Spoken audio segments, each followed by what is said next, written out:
A shalom, shalom, shalom. First and foremost, as always, I want to give all honor, all glory, and all praises unto Yahweh, Bahasham, Yahushai. Barakatah Yahweh, Barakatah Yahushai, Dwadi Abashim Yahushai. Once again, for putting the spirit on me to make this lesson. I hope it's edifying, comforting, and exhorting. Sincere acknowledgements to you elders. The ones that the Heavenly Father's put his spirit on to teach us younger in the faith. Peace and blessings to you brothers out there, sincere brothers out there on the highways and hedges pushing truth, giving your body as a living sacrifice, as a reasonable service. And also shalom to you brothers and you sisters, rehearsing the righteous acts and keeping the faith, believing that we're going to be rewarded for diligently seeking Yahweh, Bahasham Yahushai. Now this is going to be a quick hit. I don't want Ratazar. I just wanted to quickly speak on, let me grab this real quick. Because we are still, a lot of people, because, we don't have physical shackles on us, physical chains. We're not, we haven't got a gun to our head saying, hey, do this. You ain't got a whip to our back. They believe that now you have some type of freedom, but, we're still in our captivity. We know that through prophecy. We know that because we're in it, right? So this is just a quick one just to say, hey, we're still in captivity. We're still in slavery. Just because we're not in a physical, we haven't got yokes of iron around our neck, right? Those yokes of iron are spiritual yokes of iron that is actually in our minds, Our minds are polluted to even think that we're free, right? Because we're still subject to payments and we still got to serve these other enemies in the want of all things. These are the curses that the Heavenly Father has put on the children of Israel, right? Now, you could be an Israelite. You could be an Israelite and look like a so-called Moabite, because we're not going off of skin colors. Moabite meaning a Chinese man. You could be an Israelite and look like a Chinese man. You can be an Israelite and look like an Ammonite, which is a so-called Japanese, right? You can be an Israelite and look like a so-called Edomite, which is a so-called white man. Look like an Edomite, which is a so-called white man, right? So we can look like any other nation, but if your seed line goes back to Jacob, whose name was changed to Israel, you're an Israelite, right? No matter what you look like. This is why we always must judge, not according to appearance, but to judge righteous judgment. So, hey, back to the point, right? We are still, and yet this day, in our captivity, right? And let me just grab that, right? Let me grab this first. This is Baruch 4 and 6. It says, "You were sold to the nations, not for your destruction, because ye moved the Heavenly Father to wrath, you were delivered unto the enemies." And we're still in the hands of our enemies. This is why we have to go for them in the want of all things, like it says to you, like it explains in the 28th chapter of Deuteronomy, that if we hearken and listen to the Heavenly Father, we're going to be blessed. If we disobey and neglect what was given unto us, which is the law, statutes, and commandments, and the word, right? If we neglect the instructions and the commandments, then we're going to be cursed, right? And one of the curses that we're going to have to go to our enemy in the want of all things, and we're still doing this to this day, as Deontay Wilder would say, right? This is Baruch 3 and verse 8. It says, "Behold, yet we are yet this day in our captivity, where thou hast scattered us for a reproach and a curse." You see that? Because these are we're still in a stranger's land. We lost our heritage. The Heavenly Father has been gracious enough and merciful on us to now bring back brothers and sisters into the understanding and back to our heritage, which is as Israelites, but it's not going to be fully fulfilled until the wicked are destroyed, right? But we've been scattered across the whole world, and this is why we look like all these other nations, right? It says, "For a reproach and a curse, and to be subject to payments, according to all the iniquities of our fathers, which departed from the Adonai our power," right? So we're going through captivity still to this day. Now, I just wanted to get a few precepts on that, because all these nations have come against us and they use us and abuse us. This is why where Jake is, where Israelites are, these other nations set up shop to eat off of us and then bring back the money that we give them, bring it back to them so they can build themselves up as a nation. Now, we don't have any means to build ourselves up as a nation physically, but spiritually. So now we're creating a spiritual building, right, to bring ourselves back. Because at the moment we're an undesired nation, even though everyone wants to be, and they use us and abuse us, for their music industry, for the sports industry, right? All the industries, they use us, just the standard You know, the government uses Jake for everything, and all these other nations set up shop around us. They eat off of us, and then give it back and circulate around their nation, right? So they've all had part in the getting of our spoils, and I'm going to read it. This is First Maccabees chapter 2 and verse 10. It says, "What nation have not had a part in her kingdom and gotten of her spoils?" And that's a rhetorical question, because every nation, right, has had a part of the getting of our spoils. Everyone's put their hand in and took something from us. You know, everyone has benefited off of our back, the slavery and the captivities that we've gone through, and we're still being used to this day, and we're still slaves and captives to this day. We're still slaves and captives to this day. It says, all her ornaments are taken away, and a free woman, she has become a bond slave. Yeah, they use us, abuse us, and we're still in slavery to this day. Now, let me jump back to First Maccabees 1, and I'm going to start. I'm going to start at verse 24 because it's quite a lot to get through. But this is when we was following, and we was forced to follow the ways of the Gentiles, and this is what we're doing right now. The majority of us are following the ways of the Gentiles, right? And this is why Israelites are called Gentiles in the scriptures, right? And this is what a lot of people get confused about when they read the scriptures, right? This is First Maccabees 1 and 24. It says, "And when he had taken all away," talking about all the spoils, they took everything, all our gold, all our silver. "He went into his own land, having made a great massacre and spoken very proudly." So they used us, abused us, they took our spoils, they took our gold, they took everything, they took our land, and they was boastful about it, they was proud about it, you know, and they ate off of it, right? And left us for dead and killed us. They was hanging our children, you know, in front of the women. They was killing men in front of the women, raping the women, you know. And this goes on today. It's just it's more hush hush, but they're still using us for their and benefiting us, benefiting off of us for their advantage. It says, "Therefore there was a great mourning in Israel and every place where they were." So hey, no matter where Israelites are around the world, we all going through the curses still. You can't escape the curses that the Heavenly Father's put upon us, no matter where you are. Hey, you might think you can fly over to the Bahamas or whatever and escape. Hey, you're still gonna be under the curses. You're still going to be under the curses. It says, "Therefore there was a great mourning in Israel and every place where they were." Because when you read, let me grab this real quick. So this is the book of,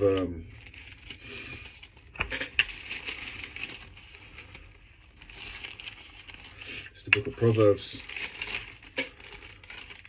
29 and verse 2. It says, "When the righteous are in authority, the people rejoice, but when the wicked beareth rule, the people mourn." And this is why you see on a large scale, are people mourning right now? Are people selling out to these other nations, worshipping all these other powers? Are people strung out on drugs? Are people pimping out men pimping out women? Women getting men put to death?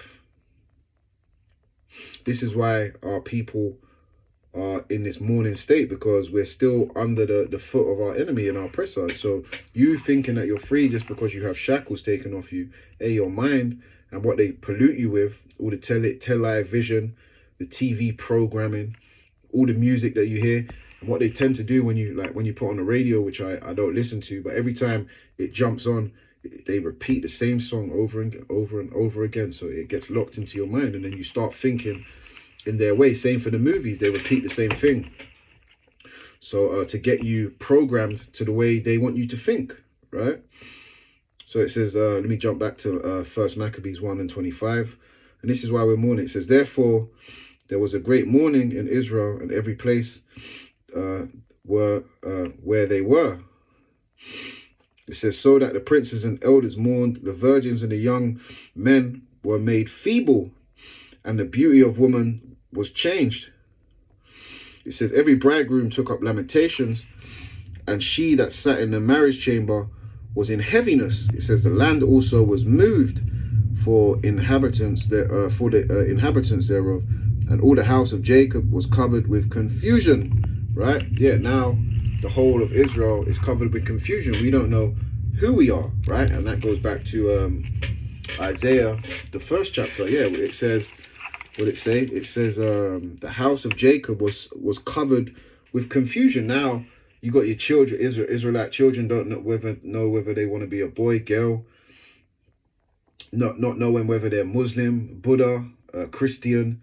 This is all the confusion now, because now we was discontinued from our heritage, right? This is Isaiah 1 and 3. It says, the ox knoweth his owner, and the ass his master's crib, but Israel doth not know, my people doth not consider. Yeah, now we're not even considering the Israelites for the confusion that's been put upon us from the mourning and the bloodshed and the confusion that's been set by these wicked rulers to throw us off the prize, right?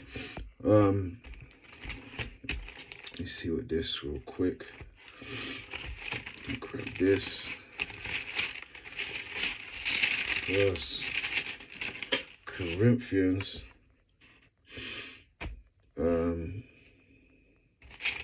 First Corinthians 14 and 33. It says, for the Heavenly Father is not the author of confusion, but of peace, as in all churches of the saints. It says, for the Most High is not the author of confusion. Yeah, so now, hey, when you start trying to come back to the Heavenly Father and you start sincerely seeking truth as an Israelite, the Heavenly Father will bless you with the truth, and then we won't be confused no more. When we want to stay in Egypt, right, this is where the confusion comes, because your oppressors and your enemies are not going to tell you the truth, no matter how smooth they speak. Right, and I'm going to get into that because I'm going to jump to verse 30 real quick. When I'm going to jump back to First Maccabees, the first chapter and the 30th verse. It says, no, let me read verse 29. It says, and after 2 years, fully expired, the king sent his chief collector of tribute unto the cities of Judah, who came unto Jerusalem with a great multitude. So now these wicked men have come into our land, and what have they done? It says, and spake peaceable words unto them, but all was deceit. All of it was lies and deceit. And this is why we get mixed up with who to trust in this confusion, because they speak so smooth. And I'm going to grab that. That's in Psalms, the 55th chapter, right? This is Psalms 55 and verse 21. It says, the words of his mouth were smoother than butter, but war was in his heart. His words were softer than oil, yet were there drawn swords. Yeah, because they speak smooth things to you. And this is what our people want to hear. We know we've been through so much shit, so we don't want to hear any more badness. But hey, we have to go through the rough, and we have to know the truth. We have to know the truth. The truth is what's going to set us free. So we have to hear the sweet with the bitter. It tells us to eat the whole roll. We can't just have sweet things, right? But this is what these oppressors tell you, sweet things. You do this, you get this. Hey, you sign up to this, you receive this. It's all smooth as butter. So you think you're actually benefiting, but you're losing, right? Because they got you exactly where they want you, which proves that we're still in captivity, right? It says, the words of his mouth were smoother than butter, but war was in his heart. His words were softer than oil, yet were there drawn swords. So even though they speak smooth things, hey, they're thinking of a way to overthrow you. If they got the opportunity, like it says in Sirach 2, hey, they won't be satisfied with blood. They won't be satisfied. Hey, they're never satisfied. They only know how to destroy us as a people. They're not trying to help you. It seems like you're being helped, but you're really being destroyed when you follow the ways of the heathen, right? Let me jump back to First Maccabees 1 and 30. It says, and spake peaceable words unto them, but all was deceit. For when they had given him credence, he fell suddenly upon the city and smote it very sore, and destroyed much people of Israel. That's what they do. They reel you in, reel you in, reel you in. And when you get too close, what does it say about, let me grab it real quick. Is it, no, it's Sirach, chapter 12.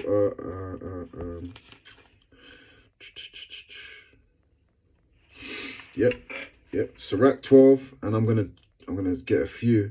And verse 16, it says, an enemy, oh no, verse 13, it says, who will pity a charmer that is bitten with a serpent? Yeah, you get too close to this damn devil, you get too close to this serpent, it's going to bite you. Reel you in, Yeah, sweet talk, smooth as butter. You get too close, bang, you're bitten. You're in it. It's too late. He's reeled you in. Right? It says, who will pity a charmer that is bitten with a serpent, or any such as come nigh wild beasts? Yeah, because these are wild beasts that we're dealing with, man. They don't have the same mindset. You trying to get along with people, thinking they're on your level. They ain't on your level, right? Let me jump down to verse 16. It says, an enemy speaketh sweetly with his lips, but in his heart he imagineth how to throw thee into a pit. He will weep with his eyes, but if he find opportunity, he will not be satisfied with blood. Yeah, he will never be happy until we're all destroyed. But the Heavenly Father's got something in place for that, right? The Heavenly Father's actually going to make them fall on their own sword. The pit that they're digging for us, as it says in Psalms, the 7th chapter, right, and verse 15, I believe. Let's grab that real quick. Psalms 7 and 15, he says, he made a pit and digged it, and is fallen into the ditch which he made, right? Psalms 57, just to back it up, Psalm 57 and verse 6, it says, they have prepared a net for my steps, my soul is bowed down, they have digged a pit before me into the midst whereof they have fallen themselves. So this is what the Heavenly Father is going to have them fall on their own sword, right? This is why we can't trust in his oppressors. The Heavenly Father is against these. So why would you want to be for him for something that the Heavenly Father is against? And this is just a few precepts just to show, hey, we're still in slavery. Never trust thy enemy. Like iron rusteth, so does his wickedness, right? So let me read that again. First Maccabees 1 and 31. It says, and when he had taken the spoils of the city, he set it on fire. Salakia, verse 30, it says, and spake peaceable words unto them, but all was deceit. For when they had given him credence, he fell suddenly upon the city and smote it very sore and destroyed much people of Israel. And when he had taken the spoils of the city, he set it on fire and pulled down the houses of the walls thereof on every side. But the women and the children took captive and possessed the cattle. Yeah, so they have taken all our spoils. And it says once again in chapter 2, what nation haven't had part in her getting of her spoils? Right, so we're a spoiled people. We're destroyed for a lack of knowledge. Realize that you're still in your captivity. You're still in slavery. That's why in Revelations 18 it says, come out of her, my people. Also in Micah 2 and 10 it says, arise ye and depart, for this is not our rest. We are yet this day in our captivity. So it's time to wake up, rise up, read the scriptures, get knowledge, because it says wisdom is the principal thing, right? Get wisdom, and with all that getting, get understanding. And we get understanding from these scriptures, these set apart scriptures that were given for the Israelites. And when you read Isaiah 33 and 6, it says wisdom and knowledge, which it's told us to get, that's the principal thing, is going to be the stability of our salvation. So we're still in slavery. You haven't been saved yet, right? But we got to continue to strive towards it, right? Continually seeking the truth, because the truth is what's going to set us free. So that's all I'm going to be able to get, right? Yeah, we still in slavery. To anyone, to Israelites who know the Israelites, they know we're in slavery. But anyone who's new or just coming to or trying to inquire, hey, we still in slavery. To all you so-called blacks, Hispanics, Native Americans, right? And if you read Deuteronomy in the 28th chapter and you fit all these curses, or you fit majority of the you could well be an Israelite, and if you believe in the Heavenly Father. And we're still in slavery, right? So that's all I'm going to get. Give all honor, glory, and praises to Yahweh, Ba'ashem, Yahweh Shai, Salakia, Barakatha Yahweh, Barakatha Yahweh Shai, hey, Shalom, Adonai Ratazar. Until next time, Shalom. Adonai Ratazar, I'll be out in the altar tomorrow, so I say Shalom.